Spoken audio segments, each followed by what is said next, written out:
तो भैया cockroach party के संस्थापक जंतर मंतर पे आ रहे हैं। आजकल जंतर मंतर से ज्यादा टीआरपी मिल रही है टावर पे चढ़ने वालों को। अरे वो जो संस्थापक है उनको चाहिए कि जाके टावर पे चढ़े। और रही बात जंतर मंतर पे आने की, देखो इस देश में बस खाली कैरोसिन छिड़क दिया गया है और वही जरूरत है कोई माचिस से तिल्ली लगाए और ये देश जल उठे। चाहे और इसमें सब भागीदार है, सत्ता भी, विपक्ष भी, जनता भी। जैसे ईरान पेट्रोल देता है ना, केरोसिन छिड़कता है। तब केरोसिन की बात करते हैं। सोशल मीडिया भी हर जगह से माहौल बन चुका है, बस खाली देश को आग लगा दो। हमने तुमसे क्या कहा था, ये गांधी का देश है। 25 साल तुम अंधे बन के रहे, 25 साल बहरे बन के रहे, 25 साल गूंगे बन के रहे। अब तुम विवेकहीन हो चुके हो। तुम खुद से नहीं समझ पा रहे हो तुम्हारे लिए क्या सही है क्या गलत। तो भैया इस समय मीडिया वालों का बवाल यूट्यूब चैनल वालों के साथ बहुत ज़्यादा हो रहा है। शुरुआत इसमें किसने की? यूट्यूब पे पढ़ाने वाले टीचरों ने की। अब तुम गाली दोगे मीडिया को? देखो मीडिया का नाम ही गंदा हो गया है। मीडिया का नाम आज से गंदा नहीं हो गया कि जब से 2014 से आज़ादी आई है नरेंद्र मोदी वाली, तब से गंदा हुआ। मीडिया हमेशा से वैसा ही रहा है। तो मोदी जी को दोष देंगे? जो जिस तरीके से सुविधा देता है मीडिया वाले उसी तरीके से बात करते हैं। तुम मीडिया आज से देख रहे हो, हम मीडिया 2002 से देख रहे हैं। 2002 से 2001-2 से देख रहे हैं।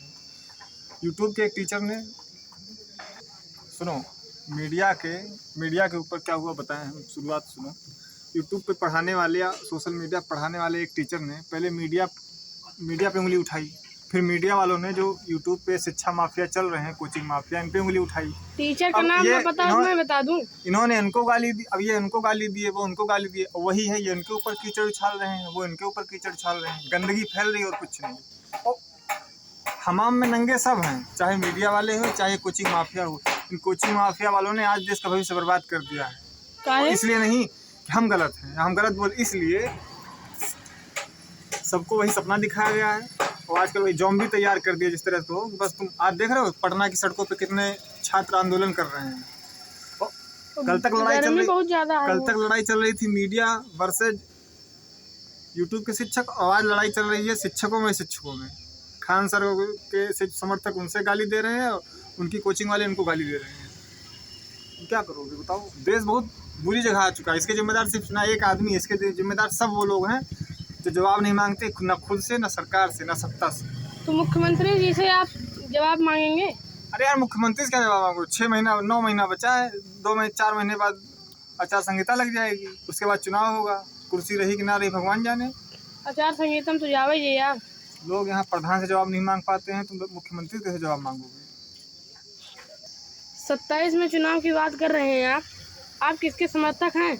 हम किसी के समर्थक नहीं रहेंगे भैया। जितना हमें लोकतंत्र में भाग लेना था, जितना हम ले चुके, अब हमें किसी का समर्थन नहीं लेना है। सबने मिलकर देश प्रदेश की नदियाँ डुबोई है। आपकी कोई टीम नहीं है? नहीं भैया, हमारी कोई टीम नहीं है, ना हमें किसी टीम का सदस्य बनना है। टीम बनाएंगे? अभी इतनी बड़ी ताकत तो है ही नहीं, और ना तो इतना बड़ा हमारा सोशल मीडिया पे पहुंच है कि एक बार हम कोई पार्टी बना दे, लाखों करोड़ों हमारे फॉलोअर बन जाए। कॉकरोच की तरह पार्टी बनाओ। देश के खलीहर लोग ना, अब क्या बताए तुम्हें। आप केकड़ा पार्टी बना लो, वो भी चाहिए। अगर हमें बनाना ही होगा तो कुछ अच्छा बनाओ। ये क्या है काकरोच पार्टी, केकड़ा पार्टी? तो भैया सबसे सही तो यही रहेगा हमारे हिसाब से, यादव जनता पार्टी। हम कोई पार्टी नहीं बनाएंगे दोस्त। पार्टी बनाएंगे तो पार्टी करेंगे, दल बनाएंगे तो देश को दलदल में ले जाएंगे। हम निर्दलीय वाली राजनीति करेंगे। एक बार जो चुनाव लड़ लिया, जीत गया, वो 5 साल तक किसी भी पद में रहेगा, उसके बाद उसे वो पद छोड़ना पड़ेगा, चाहे वो कुछ भी बन जाए। हम निर्दलीय वाली राजनीति करेंगे। अरे यार इससे क्या हुआ? महत्वाकांक्षा सबसे बड़ी चीज होती है। अगर अब तक नहीं हुआ है तो अब होगा। तो आप किसके सपोर्ट लेंगे, किसका सपोर्ट लेंगे आप? इस देश की जनता का, हर उस आदमी का जो चाहता है कि उसकी आने वाली पीढ़ी का भविष्य सुरक्षित रहे। आप ही कहा था जनता अंधी हो चुकी है। आप तो जनता अंधी हो चुकी है, वैसे क्या हुआ? जनता समझदार है। जनता को तुम समझदार भी कह सकते हो, भोली भी कह सकते हो, धूर्त भी कह सकते हो। हम कहेंगे यही जनता प्रधानी के चुनाव में 3-3 लोगों से साड़ी पैसा लेगी, वोट देगी चौथे को, और वही जनता को जब समझ में आता है हमारे साथ गलत हो रहा है तो खड़ी हो जाती लट्ठे लेके। तो जनता, सबसे बड़ी दिक्कत तो जनता की ही है।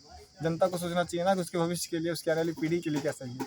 तुम आज की पॉलिटिक्स देख लो, क्या किसी ने पार्टी बनाई, उसको फलानी लोगों का सपोर्ट चाहिए। सबकी बात कोई नहीं कर रहा। किसी के अंदर हिम्मत है जो सबकी बात करे, हम सबको साथ लेके चलेंगे। तो आज तक ऐसा हुआ ही नहीं।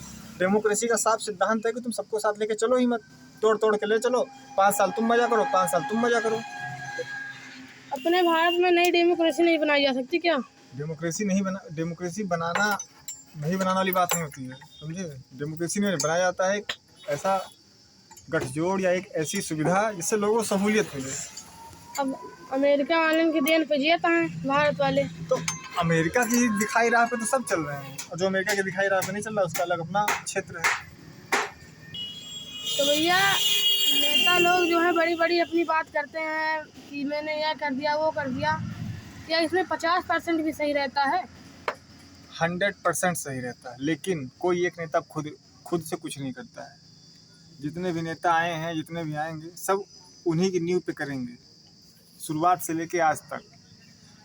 इस देश के, इस प्रदेश के विकास में या गिरने में हर नेता का योगदान है। आपका कहना हम आए, हमने कोई योजना चालू कर दी, तुम आए, तुमने उसी से आगे कोई और योजना चालू कर दी, वैसे ही हर चीज़ है।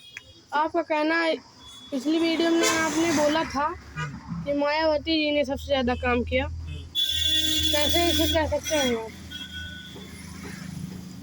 काशीराम आवास योजना किसकी देन है? ठीक है, लोहिया आवास किसकी देन है? लोहिया आवास इन्हीं नाम बदला है, समझे। अब हमें ज्ञान में इसी से बात कहते हैं ना, तुम अलग चीज खोल जाते हो। मायावती ने 4 जिलों को, भले ही जिलों से काट के जिले बनाए, लेकिन जिन जिलों को बनाया उसमें उसने मेडिकल कॉलेज दिए, उसमें पॉलिटेक्निक कॉलेज दिए। जाओ तो अम्बेडकर नगर चले जाओ। और कौन नेता कॉलेज ना दिए? बताओ ना, बताओ। और मायावती आज से आई, मायावती इकलौती ऐसी मुख्यमंत्री थी जिन्होंने 5 साल पूरा राज किया, वरना आज तक कभी 5 साल सरकार नहीं चली तुम्हारे उत्तर प्रदेश में, मायावती से पहले। और जो लैपटॉप बढ़ गया, और जो तुम कहते हो कि अखिलेश भैया ने 108 एम्बुलेंस चलाई, वो एम्बुलेंस भी मायावती के ज़माने में आई थी। लेकिन शुक्र मनाओ उन बाबू सिंह कुशवाहा का, जिन्होंने नारचन घोटाला किया, और ये एम्बुलेंस तुम्हारी सेवा में आ नहीं पाई। वो तो बाद में जब अखिलेश भैया आए तुम्हारे, तब इन्होंने सितंबर 2012 में एम्बुलेंस चालू की। ये सब बातें मत खुदो बाबू, हम खुद अपने आप में इंसाइक्लोपीडिया है। लेकिन पॉइंट टू पॉइंट बात करो, ऐसे किसी नेता पे। अच्छा ये तो ना कह सका यार, 100 नंबर है तो उनके देना है। यही 100 नंबर का है। अब ऐसा मतलब थोड़े कुछ नहीं किया, हर नेता कुछ ना कुछ किया है। 100 नंबर दिया है योगी जी का, 100 नंबर के क्यों? देखो योगी जी ने जो दिया है केंद्र सरकार से डायरेक्ट दिया है। तुम्हारे यमुना एक्सप्रेस वे बना, ठीक है, मान लो वो अखिलेश जी ने बनवाया। उसके बाद गंगा एक्सप्रेस वे आया, पूर्वांचल एक्सप्रेस वे आया, इतने एक्सप्रेस वे भी हैं, सड़कें बनी। तुम्हारे अयोध्या में एक मेडिकल कॉलेज और खुला, कब खुला? अभी खुला। इलेक्ट्रिक बस इसी सरकार में चल रही है। इलेक्ट्रिक बस एक मुख्यमंत्री, तेल का अकाल पड़ रहा है तो इलेक्ट्रिक बस नहीं चलाएंगे। 1894 में अमेरिका में इलेक्ट्रोबोट चल गई थी। अब ज्ञान मत दो, इलेक्ट्रिक बस चलना इसका तब तक मतलब तेरे जो अखिलेश भैया 100 नंबर दे दी, काहे दे दी? डीजल कितना दे दी? अरे तो अखिलेश भैया जब इतना अकाल ना पड़ा रहा, जल्दी में सरकार बनी है इनका ना, 15 साल हो गए लगातार बना था ना इनका सरकार। 9वां साल 10वां साल चाहे जोन हुए 2012 से 2017 से बनती है सरकार। तो तब होता ना, पहले बनी रही सरकार तब दे रहे 100 नंबर। पूछो ना तब 2012 तक का हुआ है। हाँ कब हुआ आप बताओ। हम काहे बताए, तू बताओ, जाओ गूगल पे हेरो, पूछो ना पीछे जो आज बनी गावत हम ही करें, हम वो करें। रही बात अखिलेश भैया तुम्हारे जो काम किए वो मायावती की नींव पे काम किए हैं, और उनकी भी नींव उनसे पहले जो नेता थे उन्होंने तैयार की।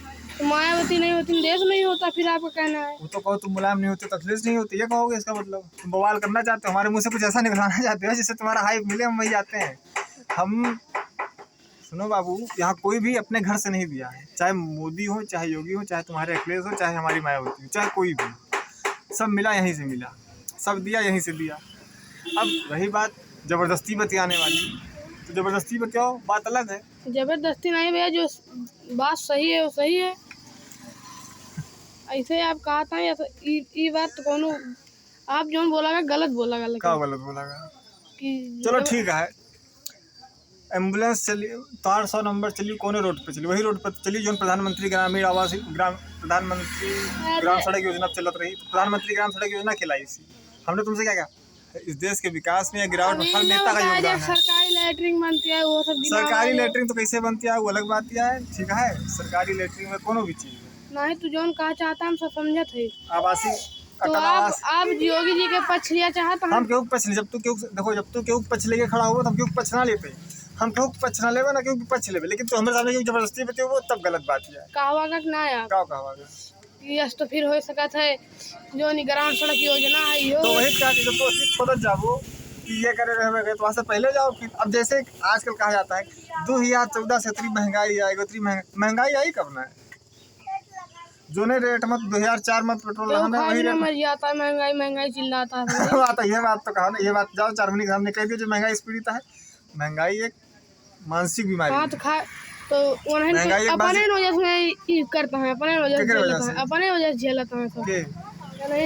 पब्लिक के लिए झेलत है कि पब्लिक ने कभी नेता चुना ही नहीं, पब्लिक ने चुना ठेकेदार कि तू चलो हमारा ठेका लियो। आजकल का हुआ है अब यहाँ कास्ट वाइज ना जाए, ब्राह्मण हो तो ब्राह्मण अपन जाति देख के नेता चुन ले हो, तू ठाकुर हो तो ठाकुर देख के अपन नेता चुन ले हो, तू यादव हो तो यादव देख के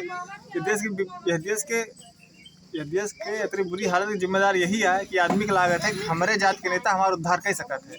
और तोहरे जात के नेता तुमसे वोट काहे कौन बिहाफ में मांगत है पता है? अरे यार तू हमें वोट दियो, हम तुम्हें उनसे दबा के रखा। बुरा ना मानो, ये हकीकत है यहाँ की। चलो भैया आज की वीडियो यहीं पर ख़त्म होती है, अगला सफ़र होगा जब एक रील बनाओ जल्दी।